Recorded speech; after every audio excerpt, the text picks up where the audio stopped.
Hello everyone, আসসালামু আলাইকুম। চলে আসলাম আরেকটি দুপুরের লাঞ্চের খাবার নিয়ে।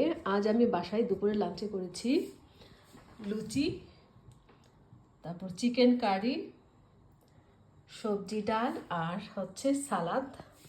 তো গতকালকে তো আমরা রাতে আমার এক বিদেশি বান্ধবীর বাসায় করেছিলাম লুচি আর চিকেন কারি। তো আমার মেজো ছেলে দেখে বললো, মাম্মা এটা আমরা কালকে লাঞ্চে খাবো। তাই আজকে ঘুম থেকে উঠেই করে ফেললাম লুচি আর হচ্ছে চিকেন কারি। শুধু ওইখানে ভাজি ছিল না, মানে সবজি করা ছিল না, বাট আমি আজকে সবজি করেছি। সবজিও খাওয়া হবে, ডালের সবজি। এটা আমি ব্রুকলি, বটবটি, আলু, ঢ্যাঁড়স দিয়ে করেছি, মুগ ডাল আর মসুরি ডাল দিয়ে। আর এই তো সালাদ, সাথে আছে ঠান্ডা পেপসি, কোলা। এই হচ্ছে আজকের দুপুরের লাঞ্চ। কেমন হয়েছে আমার আজকের ভিডিওটি অবশ্যই কমেন্ট করবেন, যে যেখান থেকে দেখছেন। সবাই ভালো থাকুন, সুস্থ থাকুন। আল্লাহ হাফেজ।